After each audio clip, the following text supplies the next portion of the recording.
Bismillahirrahmanirrahim.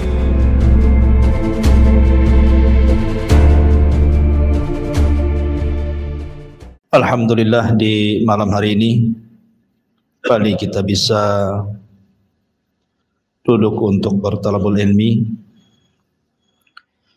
Salawat dan ring salam kita hadiahkan kepada Rasul kita Nabi besar Muhammad sallallahu alaihi wasallam. Kita lanjutkan kajian kita, masih membahas kitab Syarhus Sunnah di Imami Ahli Sunnati wal Jamaah Al-Imam Al-Barbahari rahimahullahu ta'ala. Qala al-muallif rahimahullahu ta'ala: wa'lam anna al-ahwa'a kullaha radiyatun tad'u ila as-sayfi wa ardauha wa aqfaruha ar-rafidhatu wal mu'tazilatu wal jahmiyatu fa innahum yuriduna an-nasa ala ta'tili wa zandaqati. Ketahuilah, kata muallif rahimahullahu ta'ala, bahwa seluruh hawa nafsu seluruhnya tercela, mengajak kepada pertumpahan darah, dan yang paling buruk dan yang paling kufur adalah kelompok Rafidhah, kemudian Mu'tazilah dan juga Jahmiyah, karena sesungguhnya mereka menghendaki manusia untuk menghapus nama dan sifat bagi Allah dan juga mendorong kepada perbuatan zindik.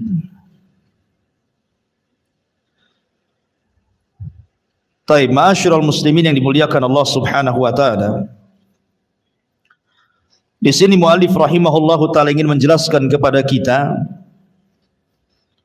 tentang bahaya mengikuti hawa nafsu. Karena hawa nafsu itu ada dua hal yang mendorong manusia bisa tergelincir. Pertama syahwat, dan yang kedua syubhat. Tetapi yang dikehendaki muallif rahimahullahu taala di sini adalah hawa nafsu yang mendorong kepada perkara syubhat. Karena perbedaan syubhat dengan syahwat itu, kalau syubhat merusak agama, merusak akidah dan pemikiran, keyakinan dalam agama. Tapi kalau syahwat itu merusak akhlak. Jadi di sini yang dikehendaki adalah dorongan syubhat pada hawa nafsu. Kemudian beliau mengatakan, kenapa demikian? Karena tad'u ila sayfi. Terkadang hawa nafsu yang berbentuk syubhat itu mendorong manusia untuk melakukan pertumpahan darah dengan pedang. Maksudnya isyarat muallif rahimahullahu taala ingin membantah siapa? Kelompok Khawarij. Kalau diistilahkan saib pedang, artinya kelompok yang pertama kali yang muncul adalah kelompok yang suka menumpahkan darah, mereka lah Khawarij. Inilah yang kita akan bahas di malam hari ini. Walaupun pembahasan ini sering saya ulang-ulang, tetapi tidak masalah karena bahayanya kelompok Khawarij ini. Kenapa kita katakan bahaya? Karena tidak berhenti di masa keluarnya saja. Walaupun mereka sudah diperangi dari zaman para sahabat Rasul, tetapi akar akidahnya sampai tertancap pada anak-anak muda hari ini, bahkan sampai kiamat. Karena terakhir orang-orang Khawarij itu akan menjadi para pengikut Dajjal. Artinya Khawarij itu tidak bisa dimusnahkan. Setiap dimusnahkan ada lagi generasinya, setiap dimusnahkan ada lagi generasinya, dan yang terakhir menjadi para pengikut Dajjal.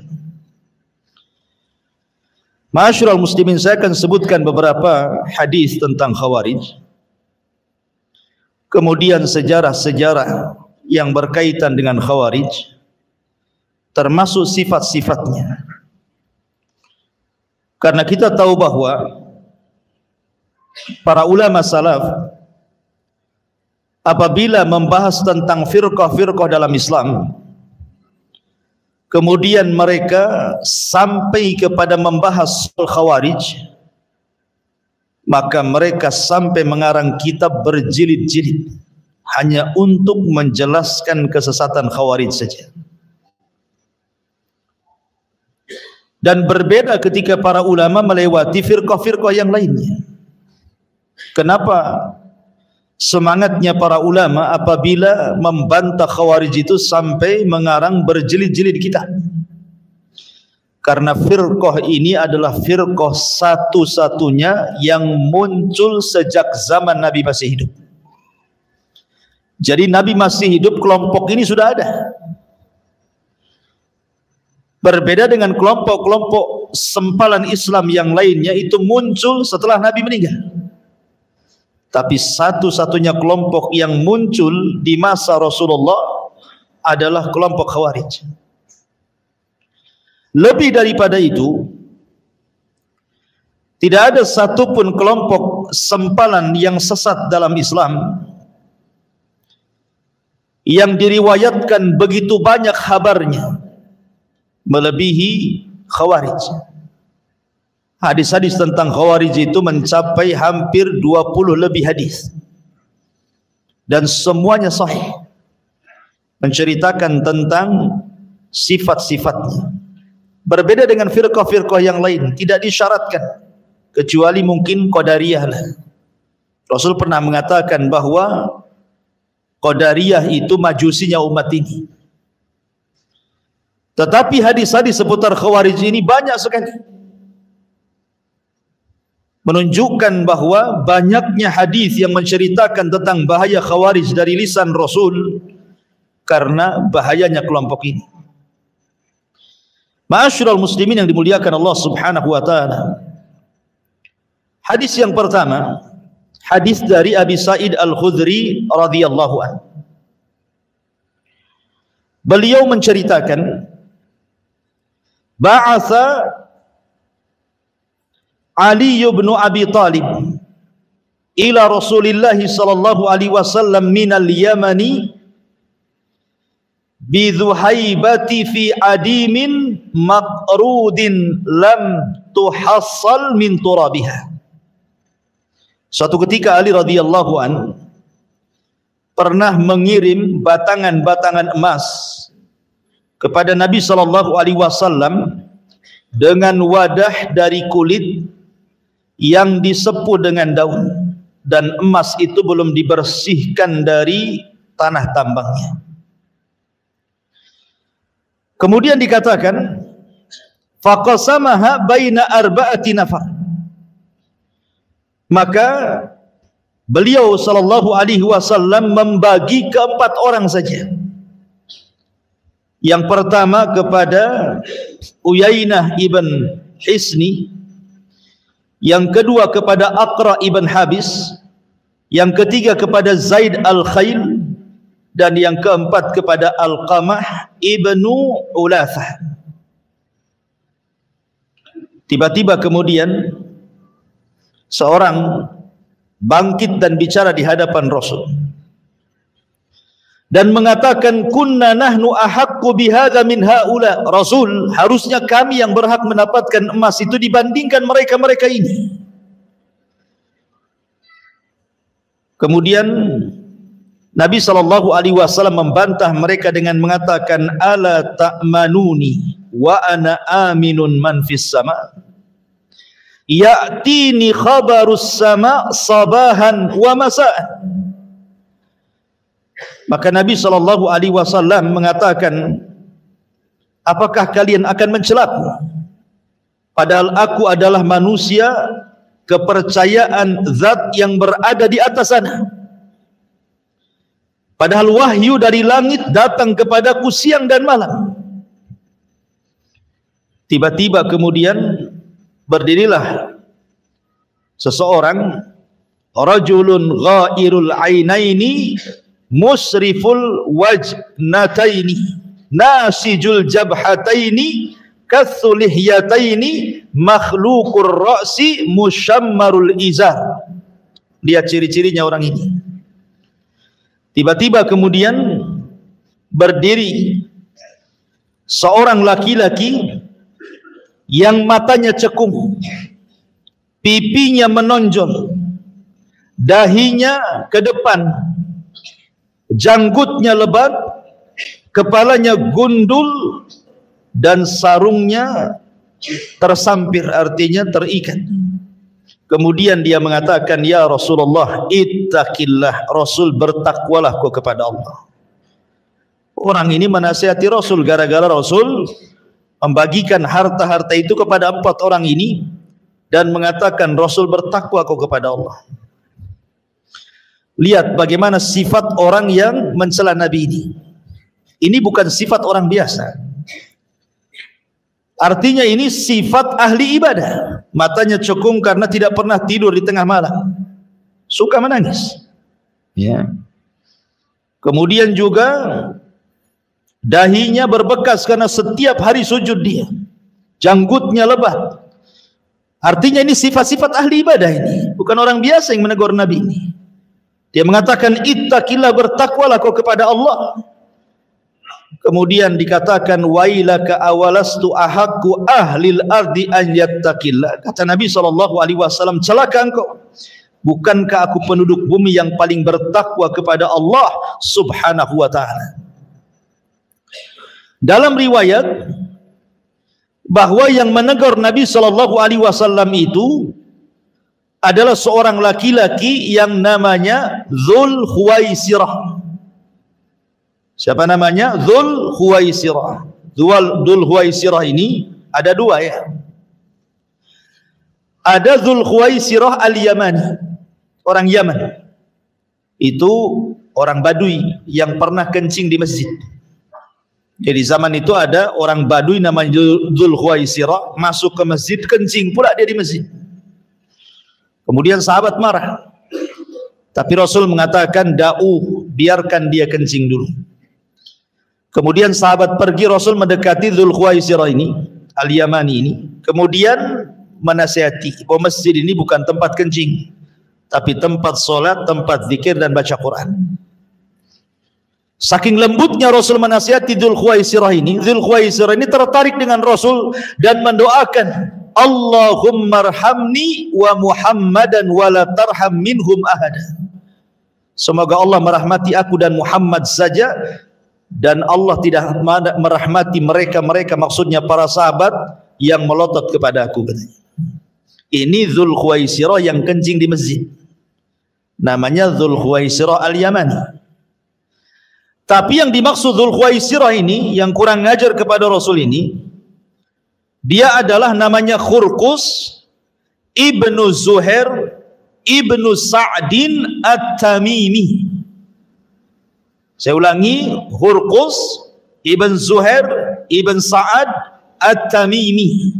Inilah yang kemudian mendatangi Nabi SAW, tiba-tiba mengatakan, i'dil ya Muhammad, adil kau wahai Muhammad, jangan begitu pembagiannya.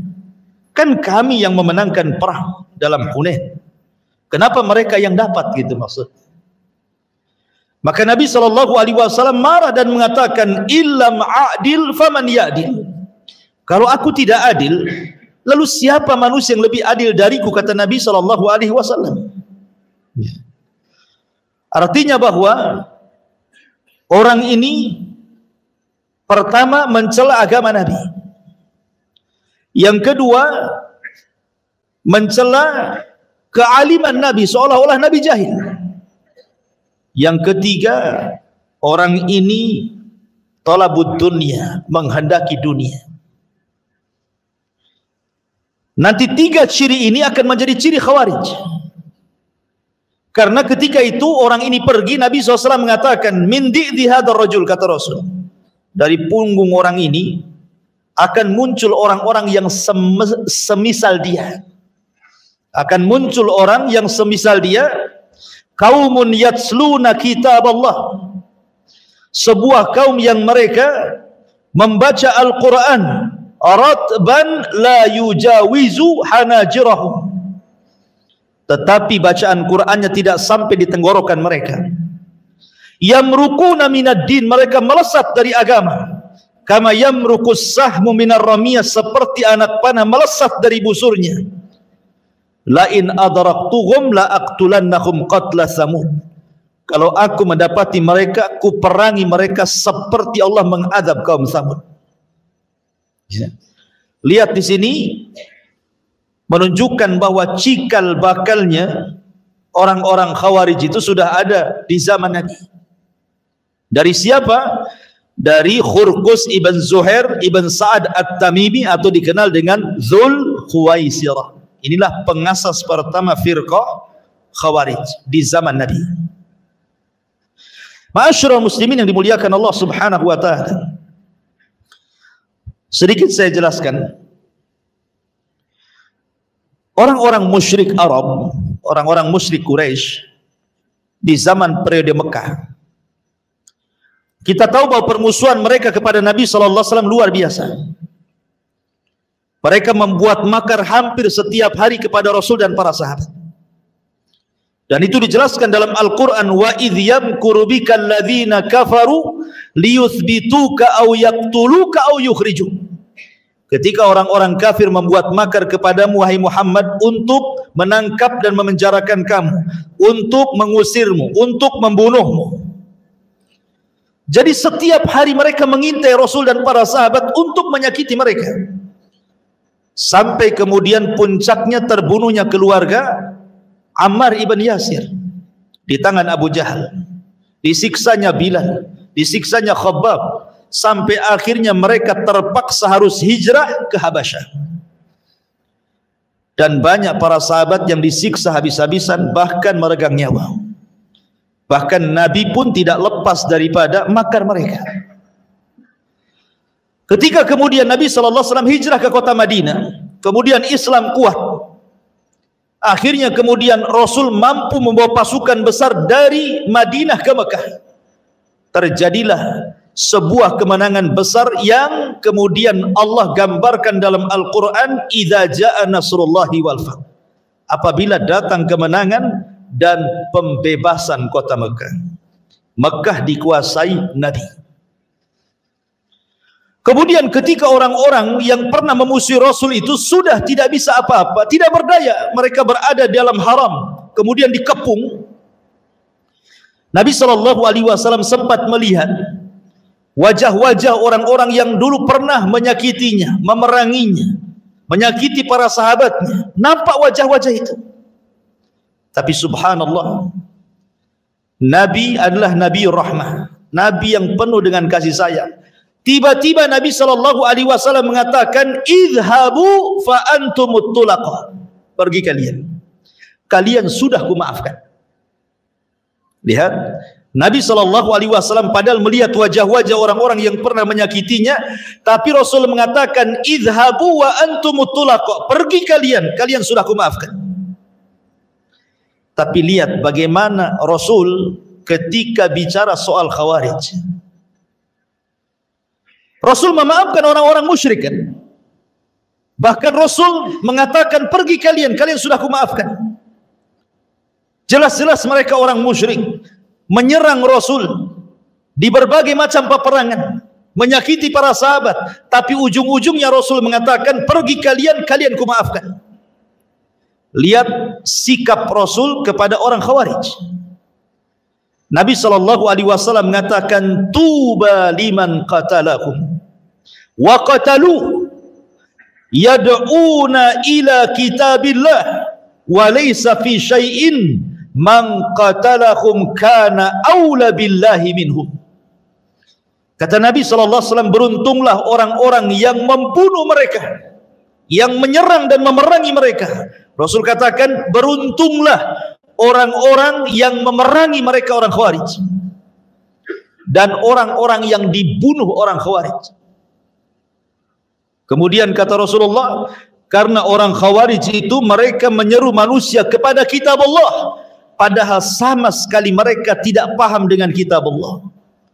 Maka barang siapa yang menyerang dan memerangi mereka, itu lebih utama di hadapan Allah dibandingkan mereka. Bahkan dengan tegas Rasul SAW mengatakan apa? La in ana adraktuhum la aqtulannahum qatla adin. Kalau seandainya kudapati mereka dimanapun mereka berada, kata Rasulullah, kuperangi mereka seperti Allah menghancurkan kaum Ad. Apa kabar kaum Ad? Ad dihancurkan, tidak ada satu pun umat Ad yang disisakan di bumi. Bahkan Rasulullah SAW menjanjikan pahala. Kata Nabi SAW, la in laqitumuhu faqtuluhum fa inna fi qatlihim ajran liman qatalahum indallahi yaumal qiyamah. Siapapun yang mendapati mereka, kata Rasulullah, perangi mereka, karena dalam memerangi mereka terdapat pahala di sisi Allah pada hari kiamat. Lihat bagaimana perlakuan Rasul yang berbeda kepada orang musyrik yang sudah menyerah, yang sudah kalah. Rasul mengatakan, idhabu fa antumut talaqu, pergi kalian kumaafkan. Tapi ketika menghadapi orang Khawarij, kata Rasulullah, kalau kudapati mereka dimanapun mereka berada, kuperangi mereka seperti Allah mengadab kaum Ad dan kaum Samud. Dahsyatnya Rasul kepada orang Khawarij, kan? Rasul tidak memaafkan mereka. Kenapa mereka tidak dimaafkan oleh Rasul? Karena Rasul yang mengatakan yaqtuluna ahlal Islam wa yada'una ahlal ausan. Karena mereka suka menyerang umat Islam dan membiarkan para penyembah berhala. Mereka musuh dari dalam masalahnya. Bahaya. Maka saking bahayanya Rasul sallallahu alaihi wasallam tidak pernah memaafkan orang-orang Khawarij. Ma'asyiral muslimin yang dimuliakan Allah Azza wa Jalla. Kemudian juga hadis yang lain dari Abu Sa'id Al-Khudri radhiyallahu anhu. Ketika beliau ditanya soal Haruriyah. Haruriyah itu diambil dari kata Harura. Harura itu satu tempat desa yang ada di ujung Kufah. Disitulah berdiri organisasi Khawarij di Harura. Jadi Abu Sa'id Al-Khudri ditanya tentang Haruriyah. Maka kemudian beliau menjawab, aku tidak tahu tentang Haruriyah, tetapi kata Abu Sa'id Al-Khudri, aku pernah mendengar Rasul bersabda. Apa sabdanya? Yakhruju fi hadhil ummati walam yakul minha qaumun tahkiruna salatakum ma'a salatihim yaqra'una al-Qur'an la yujawizu huluqahum aw hanajirahum yamruquna minad din muruqas sahmi minar ramiyah. Akan keluar dari umat ini, beliau tidak mengatakan di antaranya satu kaum yang kalian menganggap remeh solat kalian dibandingkan solat mereka, bacaan Quran mereka dibandingkan bacaan Quran kalian, tetapi mereka membaca Quran tidak melewati kerongkongan mereka, dan mereka keluar dari agama bagaikan anak panah melesat dari busurnya. Menunjukkan, lihat bagaimana orang-orang Khawarij ini nampaknya mereka ahli ibadah. Solatnya lebih hebat dibandingkan solat kita, puasanya lebih hebat dibandingkan puasa kita, baca Qurannya lebih hebat dibandingkan baca Quran kita. Tapi Rasul mereka mengatakan mereka keluar dari agama seperti anak panah melesat dari busurnya. Seolah-olah apa? Merusak citra Islam. Ya. Karena bahayanya orang-orang Khawarij itu karena seolah-olah mereka sedang menghiasi Islam, padahal mereka sedang merusak Islam. Karena zahirnya mereka baik, tetapi akidahnya rusak. Akidahnya rusak sampai-sampai Rasul mengatakan melesat dari agama seperti melesat anak panah dari busurnya. Ma'asyiral muslimin yang dimuliakan Allah Azza wa Jalla, bahkan saking bahayanya Nabi SAW sampai bersabda dari hadis yang dikeluarkan Imam Tirmidzi dari Abu Umamah Al-Bahili radhiyallahu an, kata Rasul sallallahu alaihi wasallam ketika mensifati orang-orang Khawarij, kilabun nar syarru qatla tahta adimis sama khairu qatla man qataluhu. Mereka adalah anjing-anjing neraka, seburuk-buruknya makhluk yang terbunuh di bawah kolong langit, sedangkan sebaik-baiknya makhluk yang terbunuh adalah yang dibunuh oleh mereka. Begitu Nabi SAW mensifati mereka sebagai anjing-anjing neraka. Bahkan dalam hadis Abu Barzah radhiyallahu anhu dia berkata, Nabi bersabda, la yazaluna yakhrujuna hatta yakhruja akhirahum, wa fi riwayah hatta yakhruja akhirahum ma'al masihid dajjal. Dan senantiasa mereka akan muncul hingga munculnya kelompok mereka yang terakhir, dalam riwayat hingga munculnya kelompok terakhir dari mereka, dan mereka akan perang bersama-sama menjadi para pengikut dajjal. Subhanallah ikhwan. Dan banyak lagi, karena hampir antara 20 hadis kurang lebih Rasul mensifati tentang orang Khawarij ini. Ma'asyiral muslimin yang dimuliakan Allah Azza wa Jalla, baik kita akan kupas sedikit tentang apa itu Khawarij, lalu bagaimana sejarahnya dari zaman ke zaman. Ma'asyiral muslimin yang dimuliakan Allah Azza wa Jalla, definisi Khawarij itu, saya akan mengambil definisi yang paling mencakup dari seluruh definisi yang banyak didefinisikan para ulama. Khawarij adalah kullu man kharaja ala jama'atil muslimina. Khawarij adalah setiap orang yang melakukan pemberontakan kepada jamaah kaum muslimin. Maksudnya jamaah kaum muslimin di sini artinya kepada pemerintah yang sah. Orang yang melakukan pemberontakan, hendak menumbangkan pemerintah, kemudian wa kafarahum, dan juga mengkafirkan mereka, thumma bana ala takfirihim istihlal dimaihim, kemudian dibangun di atas manhaj takfir mereka, mengkafir-kafirkan di luar kelompoknya sampai kepada menghalalkan darah kaum muslimin. Dari definisi ini berarti ada 3 poin ciri Khawarij yang sangat melekat kepada mereka. Hati-hati kalau ada orang yang punya satu ataupun tiga-tiganya dari pemahaman ini, orang ini terpapar Khawarij. Pertama, niat memberontak, menjatuhkan penguasa. Yang kedua,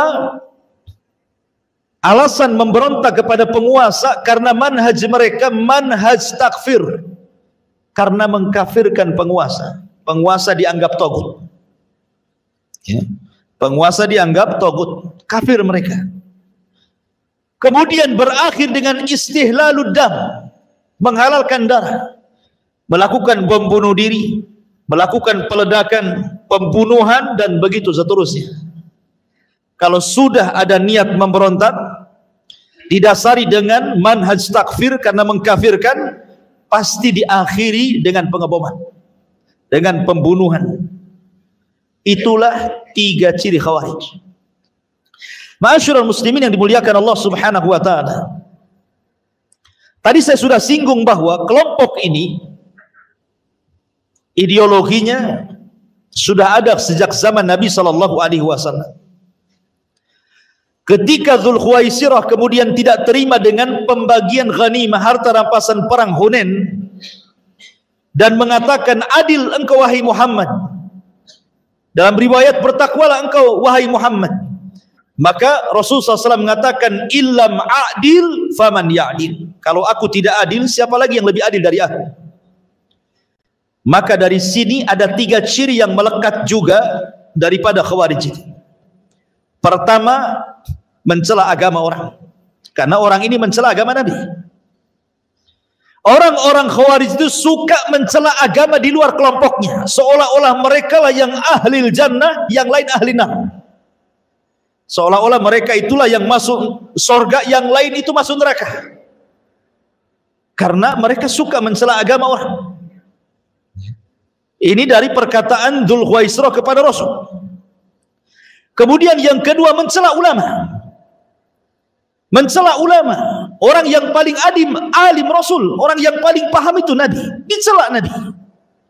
Maka mereka akan suka mencela para ulama, karena di tengah-tengah orang-orang Khawarij tidak ada ulama. Tidak ada ulama. Makanya ketika Abdullah ibn Mas'ud radhiyallahu an diberitahu oleh Abu Musa al-Ash'ari radhiyallahu an bahwa di Masjid Quba itu ada orang yang berhalaqah zikir yang tidak pernah diajarkan di zaman Nabi. Di mana mereka bawa batu, kemudian bertasbih sekian kali, 100 kali, kemudian dioper batunya ke sebelahnya. Nanti dia ngitung dengan batu itu tasbih sekian kali, kemudian dioper ke sebelahnya sampai berkeliling. Ini tidak pernah diajarkan di zaman Nabi. Makanya Abdullah ibn Mas'ud mengatakan, daripada kalian hitung zikir kalian dengan batu-batu yang tidak pernah diajarkan Nabi itu, hitunglah dengan batu itu kesalahan kalian. Ku jamin kebaikan kalian tidak akan hilang. Apakah kalian lebih berpetunjuk ataukah sedang membuka pintu kesesatan, kata Abdullah bin Mas'ud. Kata perawi hadis yang menceritakan tentang kisah Abdullah ibn Mas'ud dengan Abu Musa al-Ash'ari ini, sungguh aku lihat orang-orang yang berhalaqah yang tidak pernah diajarkan di zaman Rasul, tidak ada satupun sahabat yang duduk di situ. Dan sungguh aku melihat ketika terjadi perang Nahrawan antara orang-orang Khawarij melawan kubu Ali radhiyallahu an, rupanya yang halaqah zikir itu bergabung di tentara Khawarij. Ya, kata Imam Al-Barbahari rahimahullahu taala, lihat, terkadang bid'ah itu awalnya kecil kemudian menjadi besar. Awalnya hanya zikir, jadi perang, menumpahkan darah. Ya. Menunjukkan ketika rawi riwayat ini mengatakan, aku tidak melihat ada satupun sahabat yang ada pada mereka, karena memang mereka tidak ada ulama, dan mereka justru mencela ulama. Mereka mencela ulama.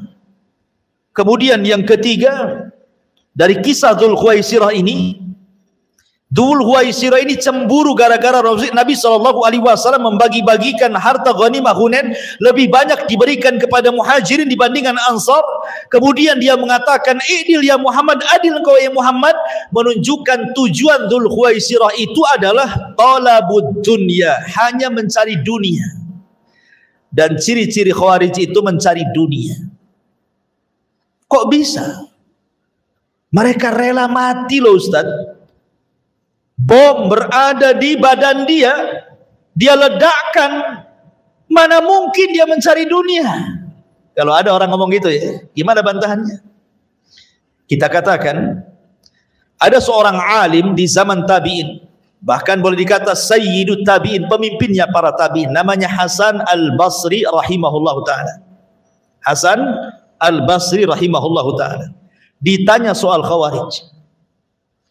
Ketika Hasan al-Basri mengatakan orang-orang Khawarij itu kharaju li ajli dunya, mereka keluar karena dunia. Orang ini ngomong kepada Hasan al-Basri, ya imam, bagaimana kau bisa mengatakan mereka kharaju li ajli dunya, keluar karena dunia? Aku loh melihat sendiri dengan mataku, katanya. Ada seorang Khawarij keluar dari rumahnya, meninggalkan rumahnya, meninggalkan istrinya, meninggalkan anak-anaknya, kemudian bertempur sampai pedangnya patah dan sampai mati dalam peperangan. Apakah kau katakan mereka mencari dunia? Seperti yang kita katakan hari ini, ya, mereka sampai menyurati orang tuanya, berpamitan sama orang tuanya, meletakkan bom kemudian di perutnya, kemudian meledakkan. Apa mereka mencari dunia? Bukankah mereka itu simbolnya bahwa ingin cepat mati supaya cepat masuk surga, supaya dapat langsung dikawinkan dengan bidadari, katanya. Nah, itu ya. Lihat bagaimana Hasan al-Basri membantah mereka. Saya katakan, kata Hasan al-Basri kepada kalian, amana'akum al-imamus salata, amana'akum al-imamu al-hajja, amana'akum al-imamu as-siyama, amana'akum al-imamu al-ibadat. Saya tanya kepada kalian, kalian memberontak kepada pemerintah, tidak suka dengan pemerintah, tidak suka dengan jamaah kaum muslimin. Saya tanya kalian, apakah pemerintah melarang kalian sholat? Jawab, tidak. Apakah pemerintah melarang haji? Tidak. Apakah pemerintah melarang kalian puasa? Tidak juga. Apakah pemerintah melarang ibadah-ibadah yang lainnya merupakan syiar-syiar Islam seperti azan, id dan yang lainnya? Tidak. Kemudian Hasan Al-Basri, artinya sorga di hadapan kalian. Lalu buat apa kalian kemudian mengacau pemerintah? Kalau pemerintah tidak melarang sholat, tidak melarang zakat, tidak melarang puasa, tidak melarang ibadah, bukankah kita hidup untuk ini? Lalu untuk apa kalian memberontak melakukan pemboman di sana sini? Kalau bukan tujuan dunia, apa maknanya? Kalau tujuan akhirat, akhirat di depan kita. Kita sholat bisa, puasa bisa, id bisa, baca Quran bisa. Apa yang mencegah kalian untuk melakukan pengeboman? Bukankah inilah yang diperintahkan Allah? Dari sini menunjukkan bahwa sifat orang-orang Khawarij itu sedikit-sedikit karena mereka bicara tentang tahkim. Menurut mereka itu bahwa syariat Islam itu hanya berkisar soal urusan hakimiyah, soal urusan pemimpin yang tidak melakukan hukum Allah itu saja. Mereka menganggap bahwa kalau pemimpin itu tidak menerapkan hukum potong tangan, hukum rajam, hukum cambuk, berarti pemimpin itu tauhid. Orang Khawarij itu kemana-mana kalau bahas tuh ngalor ngidul, ujung-ujungnya ke situ. Ujung-ujungnya bicara soal pemimpin yang tidak menegakkan syariat Islam. Maksudnya syariat Islam itu menurut orang-orang Khawarij bukan yang dimaksud kita. Syariat Islam menurut mereka itu maksudnya hanya bicara soal hukum hudud. Ya, soal hukum potong tangan, soal rajam, soal cambuk, itu saja yang 3 lembar dalam kitab fikih itu. Sementara syariat Islam itu kan banyak, termasuk keamanan negara itu syariat Islam. Ketika kalian mengacaukan sebuah negara, kalian tidak sedang menjalankan syariat Islam. Salat syariat Islam, puasa syariat Islam, menjaga darah kaum muslimin syariat Islam. Kalian justru membunuh darah kaum muslimin. Syariat Islam itu mencakup semuanya, bukan hanya sebatas hukum hudud. Ya. Ma'asyiral muslimin yang dimuliakan Allah Subhanahu wa taala, maka dari sini kita tahu bahwa sebenarnya mereka itu sedang mencari dunia, bukan mencari akhirat. Ini penegasan daripada siapa? Hasan Al-Basri. Dan kaidah Hasan Al-Basri ini umum kepada semua, bukan hanya orang Khawarij saja. Terkadang umpamanya dalam sebuah yayasan yang bergerak dalam dakwah, ada orang-orang yang kemudian direkrut sama yayasan dakwah, suruh jadi pengurus, jadi ini. Lama-lama dia pula memberontak, mengusir orang lamanya, dia pula yang menguasai di situ. Kalau bukan karena urusan dunia, urusan apa? Dia sudah tinggal di situ, anaknya di situ, dia pun bisa dakwah di situ, dia tenang di situ kan? Tiba-tiba diambil alih. Kalau bukan urusan dunia, urusan apa? Kecuali kalau umpamanya ini dan nggak beres nih, sesat nih ketua yayasan nih, ini jadi Khawarij ini, lain ceritanya. Ma'asyiral muslimin, ini kaidah semuanya masuk. Ke masalah masjid, ke masalah yayasan, ke masalah semua masuk. Ma'asyiral muslimin yang dimuliakan Allah Azza wa Jalla. Baik, kita masuk ke pembahasan lain. Ma'asyiral muslimin, sedikit kita akan bicara tentang sejarah munculnya Khawarij dalam bentuk jamaah. Kalau di zaman Rasul kan dalam bentuk individu. Ya. Individu namanya Dzul Khuwaisirah. Tapi dalam bentuk kelompok itu terjadi di zaman siapa? Utsman ibn Affan. Di zaman Utsman ibn Affan itu ada seorang laki-laki namanya Abdullah ibn Sabah. Abdullah ibn Sabah al-Himyari al-Yamani as-San'ani, orang Yahudi yang pura-pura masuk Islam di zaman Utsman. Dialah yang kemudian menjadi provokator utama terbentuknya firqah Khawarij dalam bentuk jamaah. Dia karena tidak bisa mempengaruhi orang Hijaz, maksudnya Hijaz itu Mekah dan Madinah, maka dia berangkat ke Mesir, berangkat ke Syam, ke Kufah, ke Basrah, mulai membuat fitnah tentang Utsman ibn Affan, mulai mengkritik tentang Utsman ibn Affan. Lah akhirnya kemudian berhasil dia, sampai akhirnya ribuan anak-anak muda mereka terpengaruh dengan pemahamannya Abdullah ibn Sabah ini. Akhirnya kemudian mereka bergerak tepat di bulan Dzulhijjah. tepat di bulan Dzulhijjah, saat para sahabat yang ada di kota Madinah sedang haji ke Mekah. Mereka datang.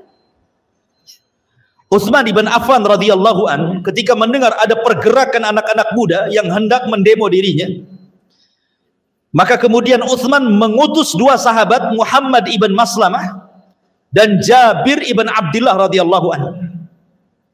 Coba tanyakan maunya apa orang-orang itu. Maka berangkatlah Muhammad ibn Maslamah dan Jabir ibn Abdullah menghadang mereka. Rupanya kemudian ditemuilah pimpinan mereka. Subhanallah, pimpinan orang-orang Khawarij ini, orang-orang yang hendak memberontak kepada Utsman ibn Affan ini, di lehernya menggantungkan mushaf. Jadi mushafnya itu digantungkan di lehernya. Kemudian Muhammad ibn Maslamah mulai dialog dan mengatakan, ada apa kalian datang jauh-jauh dari Mesir, dari Kufah, dari Basrah, kalian hendak datang kepada Amirul Mukminin Utsman ibn Affan dan hendak kemudian menyerang beliau. Ada apa dengan kalian? Ngapain kalian bawa pasukan sebanyak ini untuk mengepung istana? Ya.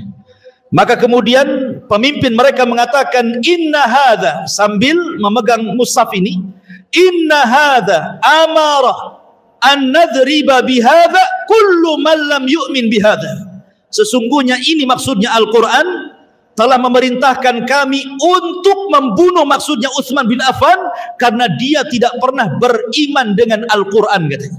Kurang ajar ya. Maka Muhammad ibn Maslamah mengatakan, demi Allah, saya dan Utsman, maksudnya Utsman bin Affan radhiyallahu an, pernah berperang karena membela yang kalian gantung di leher Al-Quran di zaman Nabi sallallahu alaihi wasallam. Jadi setelah kemudian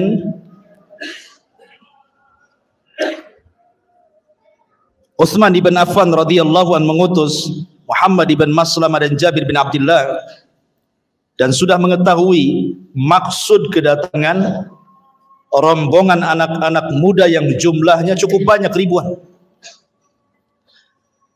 Akhirnya kemudian Utsman mendengar bahwa ada riak-riak isu yang dihembuskan oleh anak-anak muda orang-orang Khawarij ini, bahwa Ali radhiyallahu an siap dibaiat untuk dirinya dalam rangka membatalkan baiat kepada Utsman untuk berbaiat kepada Ali. Jadi tujuan mereka datang kepada Utsman untuk mencabut kekuasaan Utsman dan menggantikan Utsman dengan Ali. Itu tujuannya. Tentu tidak mungkin Ali melakukan seperti itu. Ini kan siasat namanya. Karena menumbangkan satu pemimpin harus ada penggantinya. Kan harus ditonjolkan penggantinya, kan siapa? Oh, ini nggak benar nih presidennya, turun. Lah siapa gantinya? Kan harus ada gantinya. Jadi mereka itu hanya membuat isu saja bahwa Ali siap dibaiat. Padahal mereka hendak tidak membaiat Ali, karena buktinya nanti ketika Ali jadi khilafah pun mereka berontak juga. Kan gitu ya. Di zaman Ali pun mereka berontak. Jadi akhirnya Utsman ibn Affan radhiyallahu an memanggil Ali radhiyallahu an. Dipanggil sama Utsman Ali. Kemudian dikatakan, ya Ali, apakah benar isu-isu di luar itu? Kata Ali, tidak benar. Aku tidak hendak merobohkan kekuasaan, apalagi saya hendak menyuruh manusia untuk membaiat diriku. Kalau begitu, kata Utsman, temui orang-orang itu, katakan bahwa itu tidak benar. Akhirnya Ali keluar. Kemudian Ali radhiyallahu an keluar, kemudian mulai berdialog dengan orang-orang Khawarij ini. Kata Ali radhiyallahu an, apa maksud kalian datang jauh-jauh dari Mesir, dari Kufah, dari Basrah, hendak demonstrasi kepada Utsman ibn Affan? Tahukah kalian siapa Utsman? Utsman itu menantu Nabi. Dua putri Nabi dinikahi dia. Akhirnya kemudian mereka mengatakan di hadapan Ali radhiyallahu an, karena ada 5 perkara yang ingin kami tanyakan kepada Utsman. Kata Ali radhiyallahu anhu, sebelum kalian tanyakan kepada Utsman, sebutkan 5 perkara itu kepada. Kemudian mereka mengatakan yang pertama, saya mendengar bahwa Utsman itu atammas salata fi Makkah. Dia menyempurnakan solat di Mekah yang harusnya dikosor. Kan Utsman tinggal di Madinah. Kalau ke Mekah itu safar. Harusnya dia mengkosor, bukan menyempurnakan. Ini satu. Kata Ali, yang kedua apa? Yang kedua, hamal himah. Saya dengar Utsman itu punya peternakan unta yang tidak boleh siapapun mendekatinya. Untuk apa itu peternakan unta itu? Untuk memperkaya dia. Kemudian kata Ali, baik. Yang ketiga, kharaqal mushaf. Lebih parah lagi, saya dengar Utsman membakar mushaf. Mushaf dibakar dia. Bagaimana mungkin dia membakar mushaf? Taib, kata Ali. Yang keempat, walla qarabatahu. Dia menjadikan para pemimpin-pemimpin di daerah itu keluarga dia saja. Apa bahasanya? Nepotisme. Kemudian kata Ali, yang kelima apa? Kemudian mereka mengatakan yang kelima, Utsman ini melantik para pemimpin-pemimpin di daerah min sighari sahaba wa taraka kibarahum. Hanya melantik orang-orang sahabat-sahabat senior, sahabat-sahabat junior, dan meninggalkan sahabat-sahabat senior. Kan yang senior banyak, sahabat-sahabat kibar. Kenapa dia melantik yang muda-muda? Baik, kata Ali radhiyallahu anhu. Kemudian Ali radhiyallahu anhu mulai membantah satu persatu. Kata Ali radhiyallahu anhu, tahukah kalian kenapa Utsman tidak mengqasar salat di Mekah ketika haji? Fa inna Utsman qad ta'ahhal ay tazawwaj. Dia kan punya istri di Mekah. Ya. Seperti antum nih, satu istri di Batam, satu istri di Padang. Kalau antum pulang ke Padang, antum mukim di sana. Karena tinggal di sana istrinya kan, kecuali kalau dua-duanya tinggal di sini kan gitu. Ya, kalau di dua tempat berarti dua-duanya mukim. Lah Utsman itu menikah di situ. Kemudian yang kedua, adapun Utsman punya peternakan unta, itu bukan peternakan unta dia. Itu peternakan untanya kaum muslimin. Utsman hanya menggemukkan saja, itu milik Baitul Mal. Tidak benar yang kalian ceritakan. Adapun yang ketiga, Utsman membakar mushaf, kan di zaman Utsman itu sudah saya jelaskan. Ketika Hudzaifah ibn Yaman datang kepada Utsman dan mengatakan, ya Utsman, terjadi perselisihan para sahabat soal qiraah. Kata Utsman, kalau gitu kumpulkan semua qiraah itu. Akhirnya dikumpulkan catatan-catatan qiraah, maka Utsman membakar qiraah yang syadzah yang diperselisihkan dan menetapkan qiraah yang akhir dibaca Nabi. Jadilah mushaf Utsmani. Jadi kata Ali, Utsman itu membakar qiraah yang syadz, yang diperselisihkan. Bukan membakar mushaf. Kemudian adapun Utsman, dia meletakkan kemudian para pemimpin daerah dari kerabat-kerabatnya. Saya tanya kepada kalian, ada enggak pemimpin yang diletakkan Utsman dari kerabatnya dan dia orang zalim?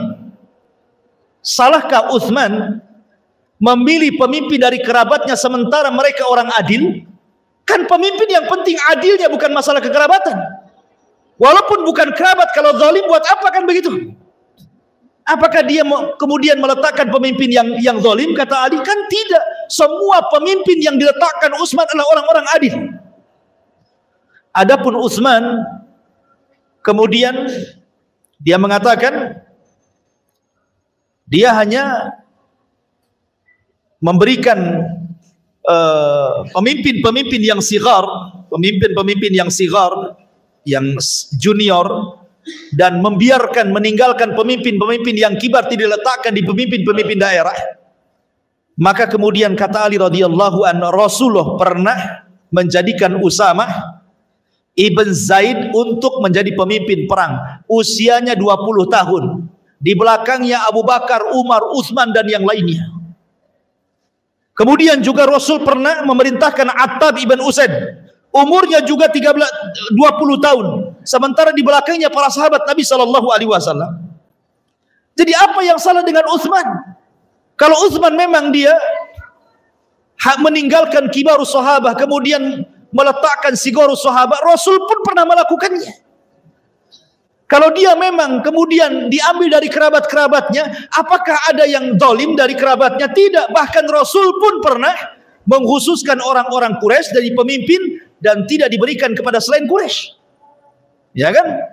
Yang jadi pemimpin kan semua orang-orang Quraisy. Abu Bakar, Umar, Utsman, Ali. Tidak ada orang-orang Ansar kan? Semua orang-orang Muhajirin. Lalu apa salahnya? Mulailah kemudian kehabisan syubhat, karena orang Khawarij ini hanya bisa dibantah dengan syubhat. Kalau Densus menangkap Khawarij kemudian dimasukkan penjara, disiksa, itu yang dikehendaki mereka. Memang mereka suka ditangkap, disiksa, kalau bisa dibunuh biar mati syahid menurut keyakinan mereka. Itu sebuah kelezatan bagi mereka, sehingga untuk memberantas mereka itu dengan cara apa? Menghilangkan syubhat. Ya. Utus orang alim berdialog dengan mereka. Nah, seperti itulah caranya sebagaimana Ali berdialog dengan mereka. Mereka kehabisan syubhat. Akhirnya salah seorang di antara mereka mendatangkan syubhat lagi yang baru dan mengatakan, "Ya Ali, Utsman pernah mencopot Hakam ibn Abil As," katanya. Hakam ibn Abil As ini diletakkan oleh Rasul di Taif. Tiba-tiba di masa Utsman kenapa dicopot? Itu kan orang yang diletakkan Nabi. Kenapa dia berani mencopot, katanya? Kata Ali radhiyallahu anhu, ya, memang Utsman pernah mencopot Hakam ibn Abil As, tetapi dikembalikan ke Taif, katanya. Dan dia tetap jadi pemimpin sana. Subhanallah, syubhat dari semua arah, ikhwan. Ya, pertama mencela agama. Utsman mencela salat, kan mencela agama namanya. Ya. Kemudian mencela kerajaan. Bahwa Utsman ini nggak becus, mengurus kerajaan, mengurus negara ini nggak becus, ya. Masa kerabatnya ini mulai dianggap nggak becus tuh. Ya. Kemudian juga masalah apa? Masalah mushaf lagi. Jadi Utsman itu diserang dari semua segi gitulah. Dan memang begitu biasanya orang-orang yang menjatuhkan pemerintah itu, dia harus punya syubhat yang banyak. Nah, kalau nggak punya syubhat yang banyak nanti ditanya, ngapain kau demo mau meruntuhkan penguasa? Ada apa dengan penguasa, kan gitu? Bingung dia. Oh, karena saya dibayar pakai nasi bungkus. Lain ceritanya. Masa alasannya dibayar nasi bungkus? Kan harus jelas, kan gitu ya alasannya, ya. Lihat orang-orang Khawarij ini alasannya macam-macam. Ma'asyiral muslimin yang dimuliakan Allah Azza wa Jalla. Akhirnya kemudian apa yang terjadi? Kemudian mereka pun dihadapkan kepada Utsman. Setelah mereka habis syubhatnya di hadapan Ali, akhirnya mereka dihadapkan kepada Utsman. Ali mengajak mereka, kalau begitu ayo kalian saya pertemukan dengan Utsman. Datang anak-anak muda ini, akhirnya berjumpa dengan Utsman bin Affan. Naik Utsman bin Affan ke atas mimbar. Utsman sudah tua, usianya 84 tahun, bayangkan. Sudah tua. Naik dia ke atas mimbar. Ya. Kemudian kata Utsman ibn Affan radhiyallahu an ingin menjelaskan kepada orang-orang Khawarij itu siapa dia dan kedudukannya di hadapan Nabi. Kata Utsman ibn Affan radhiyallahu, dia mengatakan, "Afikum Ali?" Ada Ali di sini? Kemudian Ali mengatakan, "Ya, saya di sini." "Afikum Talha?" Maksudnya Talha ibn Ubaidillah. Apakah di antara kalian ada Talha? Tiba-tiba mengatakan, "Saya Talha." Kemudian kata Utsman, "Afikum Sa'd bin Abi Waqqas?" Ada Sa'd bin Waqqas di sini. Oh, kata Sa'd, saya di sini. "Afikum Zubair?" Apakah ada Zubair? Kata Zubair, saya di sini. Ketika sudah lengkap, ini orang-orang yang mubasyiruna bil jannah, ya. Orang-orang yang mendapatkan kabar gembira masuk surga yang disebut oleh Utsman ini. Kemudian Utsman mengatakan, "Saya bersaksi kepada kalian. Saya bersaksi kepada Allah kepada kalian." Ya. Tanyakan kepada orang-orang ini, maksudnya kepada Ali, kepada Talha, kepada Sa'ad bin Abi Waqqas, kepada Zubair. Tanyakan kepada orang-orang ini. Mereka tahu semuanya. Nabi SAW sewaktu hidup pernah mengatakan, "Man ishtara bi'ra rumah falahul jannah." Siapa yang membeli sumur rumah, ketika itu para sahabat tidak ada air kecuali harus beli kepada orang Yahudi. Kemudian Rasul mengatakan setiap hari dimahalkan sama orang Yahudi itu air daripada sumur rumah itu. Akhirnya Rasul mengatakan, beli saja sumur itu. Kemudian Rasul mengatakan, siapa yang mau beli sumur rumah diberikan kepada kaum muslimin falahul jannah, ku jamin dia masuk surga. Kata Utsman, kalian tahu siapa yang membelinya? Bukan Ali, bukan Talha, bukan Zubair, bukan siapa-siapa. Saya yang membelinya. Ini bukan hendak riya, bukan. Biar mereka tahu, karena mereka hendak berbuat jahat, maka Utsman mengingatkan siapa dirinya. Kemudian kata Utsman ibn Affan radhiyallahu anhu, bukankah Rasul pernah mengatakan siapa yang bisa membeli tanah ini yang dempet dengan Masjid Nabawi, maka dia dapat sorga. Siapa yang membelinya? Aku yang membelinya. Kemudian aku serahkan untuk peluasan Masjid Nabawi. Kemudian ketika tentara Tabuk kesulitan, sampai-sampai Rasul mengatakan man jahaja jaishal usra falahul jannah. Siapa yang bisa mendanai tentara kesulitan maka bagi dia sorga. Kata Utsman, aku yang mendanainya. Sampai-sampai dikatakan bahwa Tabuk itu milik Utsman semuanya, karena dia yang mendanainya. Artinya Utsman membeli sorga dari Rasulullah sampai 3 kali. Setelah kalian tahu kedudukanku, apakah kalian akan menyerangku, katanya. Maka akhirnya Utsman ibn Affan radhiyallahu an hanya mendoakan sebelum turun dari mimbar dan mengatakan Allahumma gfirli waliman abahadami. Ya Allah, semoga Allah mengampuni diriku dan orang-orang yang hendak menghalalkan darahku. Kemudian Utsman menangis turun, semua orang menangis. Ma'asyiral muslimin yang dimuliakan Allah Subhanahu wa taala. Ketika kemudian selesai ini, mereka sadar. Orang-orang Khawarij ini mereka sadar bahwa keberadaan mereka, karena mereka masalahnya kan anak-anak muda. Mereka orang-orang yang tidak pernah hidup di masa sahabat, sehingga tidak tahu hakikat orang-orang sahabat-sahabat Rasul. Mereka tidak tahu keutamaan mereka, karena mereka orang-orang jauh, orang-orang yang dari Irak, yang dari Kufah, yang dari Mesir, kan mereka nggak tahu anak-anak muda yang baru-baru itu. Makanya ciri-ciri orang Khawarij itu adalah hudatsaul asnan, anak-anak muda tapi jahil, bodoh, ya kan? Akhirnya kemudian mereka pun pikir, oh betul juga, ya kalau gitulah kami pulang aja lah. Pulang mereka. Subhanallah. Di tengah jalan, rupanya siasat Abdullah ibn Saba ini membuat surat kaleng. Dititipkan kepada seorang anak muda, sengaja anak muda itu lewat di rombongan orang-orang Khawarij yang hendak pulang, mencurigakan, langsung ditangkap. Rupanya dikeluarkan, ada isi suratnya. Kemudian pas dibaca, rupanya isi surat itu adalah isi surat dari Utsman ibn Affan kepada penguasa Mesir. Ya, isi surat itu adalah suratnya Utsman ibn Affan kepada penguasa Mesir. Siapa penguasa Mesir kala itu? Sa'ad ibn Abi Syarh. Sa'ad ibn Abi Syarh. Jadi isi surat itu dari Utsman bin Affan kepada Sa'ad ibn Abi Syarh, gubernur Mesir, sepulangnya para pendemo ini. Kemudian disebutkan nama-namanya. Pertama Abdurrahman ibn Udes, kemudian Urwah ibn Suyai, kemudian Ibnu Umar, Ibnu Amrin bin Budel, kemudian Kinanah ibn Bishir. Ini kan tokoh-tokoh Khawarij nih. Sepulangnya mereka ini, berempat ini, tangkap, bunuh, salib. Ketika baca surat ini kan pimpinan-pimpinan mereka nih. Oh marah ini. Mungkin bahasa saya ini, gimana Utsman ini? Ya. Dia bilang, sudah kalian saya doakan. Semoga Allah mengampuni siapapun orang yang hendak membunuhku. Saya maafkan, pulang kalian. Tiba-tiba suruh pulang, ngirim surat ke gubernur masing-masing. Ketika kita sampai di daerah kita disuruh dibunuh. Ini kan kurang ajar nih. Kalau gitu balik lagi kita ke Madinah, katanya. Balik lagi mereka ke Madinah. Ya. Sampai di Madinah, dikiranya sudah selesai. Rupanya dikepungnya istana. Kemudian Ali datang lagi, ada apa dengan kalian? Bukankah sudah selesai semuanya?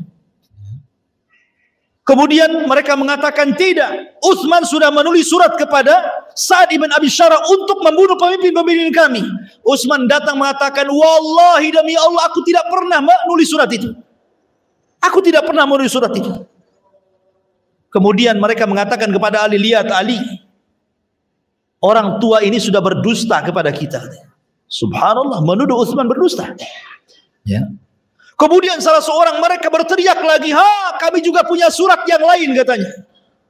Bukan surat kepada Sa'ad ibn Abi Syarah, tapi surat yang ditujukan kepada Muawiyah yang ada di Syam, yang isinya dari Utsman bin Affan kepada Muawiyah, datanglah wahai Muawiyah dengan tentara yang banyak, bunuh orang-orang Khawarij yang hendak melepaskan kekuasaanku. Ini suratnya di tangan kami, katanya.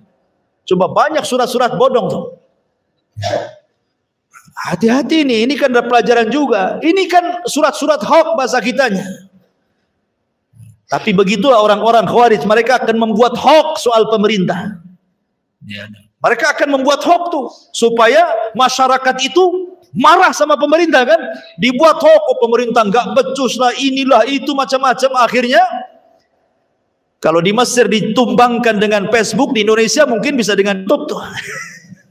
Buat hoax dengan YouTube, semua pegang YouTube. Wah, geram semuanya. Ini pemerintah semuanya kan. Begitu memang orang-orang Khawarij. Ma'asyiral muslimin yang dimuliakan Allah Azza wa Jalla. Akhirnya ketika Utsman bersumpah, mereka juga tidak yakin, tidak percaya dengan sumpah, karena memang tujuannya ingin menumbangkan Utsman, sudah sakit hati mereka. Akhirnya ketika itu banyak para sahabat datang ke rumah Utsman. Ada Abu Hurairah, ada Hasan, ada Husain, ada Zubair, ada Tolha, banyaklah para sahabat datang ke rumah Utsman dengan membawa pedang-pedang mereka dan siap menghadapi mereka. Tapi Utsman mengatakan, bersumpah demi Allah, sebaiknya sarungkan pedang-pedang kalian. Ini urusan aku dengan mereka. Ini urusanku dengan mereka. Pulang kalian. Saya tidak hendak menumpahkan darah siapapun ahlu Madinah di kota Madinah. Pulang. Abu Hurairah radhiyallahu sampai menangis. Akhirnya dia lempar pedangnya, menangis keluar dari rumah. Karena dia tidak bisa apa-apa. Utsman tidak mau dibela. Ya. Ketika di dalam rumah itu tidak ada sahabat satupun kecuali Utsman dan istrinya, mulailah orang-orang ini menakuti orang-orang kota Madinah. Bayangkan, karena ketika itu tentara tidak ada, sedang haji semua. Yang kedua, kekuatan tentara kaum muslim itu semua ada di Syam, ada di Gubernur Muawiyah sana, kan pusat kekuatan kaum muslimin kan di Syam. Ya, Madinah itu hanya ibu kota saja. Dan ketika itu kan di musim haji, orang sedang haji, di Madinah kosong, nggak ada orang. Sementara ini orang-orang Khawarij ribuan datang dari daerah-daerah gitu ya, sampai mengancam penduduk Madinah, sampai ketakutan. Siapa yang keluar dari rumahnya tidak aman, siapa yang tetap di rumahnya dia aman. Sampai semua ahli Madinah mengunci semua di rumah-rumah mereka. Rumah Utsman dikepung oleh orang-orang Khawarij. Akhirnya dibakar pintunya, masuklah orang Khawarij ke rumah Utsman ibn Affan radhiyallahu anhu. Ma'asyiral muslimin muliakan Allah Azza wa Jalla, malam hari sebelum besoknya Utsman terbunuh, Utsman ibn Affan radhiyallahu an sempat bermimpi dalam mimpinya dia sedang berpuasa. Kemudian dia berjumpa dengan Rasul, Abu Bakar dan Umar dalam mimpinya. Kata Nabi SAW, ya Utsman, a'atosh, apakah engkau haus wahai Utsman? Kata Utsman, iya wahai Rasul. Atakhaf ya Utsman, apakah engkau takut wahai Utsman? Kata Utsman, iya wahai Rasulullah. Kalau begitu engkau besok berbuka denganku di sini. Kemudian Utsman terperanjat. Dia mimpi seperti itu, bahwa dia besok akan berbuka bersama Nabi. Maka dia pun terbangun, rupanya orang-orang Khawarij sudah berhasil masuk ke dalam rumah. Ketika orang-orang Khawarij sudah masuk ke dalam rumah itu, rupanya ma'asyiral muslimin yang dimuliakan Allah Azza wa Jalla, ada seseorang yang tiba-tiba langsung memukul Utsman ibn Affan radhiyallahu an dengan gagang besinya, Kinanah ibn Bishr. Ketika itu Utsman mengatakan, la haula wala quwata illa billah, wallahi inni tawakkaltu ala Allah. Utsman ibn Affan radhiyallahu mengatakan, kalian itu sebenarnya hendak apa kemari? Mau kalian itu apa? Maka orang-orang mengatakan, kami hanya kemari untuk engkau memilih dua pilihan, katanya. Pilihan yang pertama, turun dari kekuasaanmu. Pilihan yang kedua, darahmu. Kalau tidak kami bunuh. Kata Utsman ibn Affan radhiyallahu anhu, itu yang kalian kehendaki? Tidak. Nabi SAW pernah mengatakan kepadaku, ya Utsman, la'allallaha yuqammisuka, semoga Allah suatu ketika memasangkan qamis, maksudnya pakaian kepadamu. Barang siapa yang datang hendak mencopotnya, jangan kau copot. Artinya Kinayah daripada bahwa engkau akan menjadi penguasa. Kalau ada orang yang datang hendak merobohkan kamu, jangan kau mau, gitu maksudnya. Rasul pernah bersabda kepadaku, kalau ada orang yang hendak mencopot dari kekuasaanku, kata Rasul, jangan mau, aku tidak akan lepaskan kekuasaanku, kata Utsman. Kemudian mereka mengatakan, oh kalau gitu kami bunuh engkau, katanya. Oh kalian mau membunuhku? Nabi SAW pernah bersabda, la yahillu damu mri'in muslim illa bi ihda thalathin, as-sayyibu zani, wan nafsu bin nafsi, kemudian wattariku lidini al-mufariq lil jamaah. Kata Utsman, ingat Rasul bersabda, tidak halal kalian menumpahkan darah siapapun kecuali karena 3 perkara. 1, karena seorang yang sudah menikah berzina.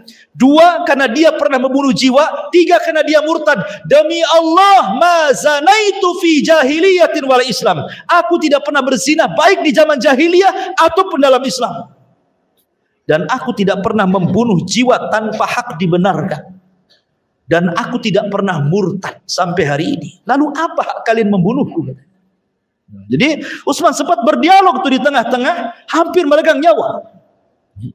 Tetapi mereka tidak mendengar ucapan Utsman ibn Affan radhiyallahu an. Tetap saja kemudian mereka pun akhirnya membunuh Utsman dengan cara sadis. Utsman dibunuh di bulan Dzulhijjah, bulan hurum, saat manusia sedang haji. Yang kedua, Utsman dibunuh ketika dia sedang berpuasa dan akan berbuka bersama Nabi. Ketiga, Utsman terbunuh sedang membaca Al-Quran, fasayakfikahumullahu wa huwas samiul alim. Subhanallah, ya kan? Utsman mati syahid. Ya. Ma'asyiral muslimin, ketika kemudian kematian Utsman ini tersebar ke banyak para sahabat, ada seorang sahabat ma'asyiral muslimin yang namanya Sa'ad ibn Abi Waqqas. Sa'ad bin Abi Waqqas. Sa'ad bin Abi Waqqas ini, ingat Sa'ad bin Abi Waqqas ini mustajabud doa ya. Salah satu sahabat yang kalau berdoa mudah dikabulkan adalah Sa'ad bin Abi Waqqas. Itu mustajab doanya. Lah kebetulan Sa'ad bin Abi Waqqas itu tidak berada di Madinah ketika terbunuhnya Utsman itu. Dia di luar Madinah. Dia mendengar Utsman dibunuh, marah dia. Akhirnya dia hadapkan wajahnya ke kiblat, kemudian tangannya diangkat ke langit dan mengatakan, ya Allah, semoga engkau melaknat mereka, dan saya meminta kepadamu ya Allah, siapapun yang terlibat dalam pembunuhan Utsman, agar kau wafatkan mereka di atas pedang. Sebagaimana mereka membunuh dengan pedang, jangan kau wafatkan mereka kecuali mereka wafat di atas pedang juga. Subhanallah, doanya Sa'ad bin Abi Waqqas itu mustajab. Tidak ada satupun Khawarij yang terlibat dalam pembunuhan Utsman kecuali matinya dibunuh. Sampai ada seorang Khawarij yang terlibat dalam pembunuhan Utsman ini, usianya sudah 40 tahun setelah kejadian itu, sampai hidup di masa Hajjaj ibn Yusuf. Hajjaj, maklum Hajjaj ini kan panglima sadis ya. Hajjaj ini sedang berkhutbah. Ya.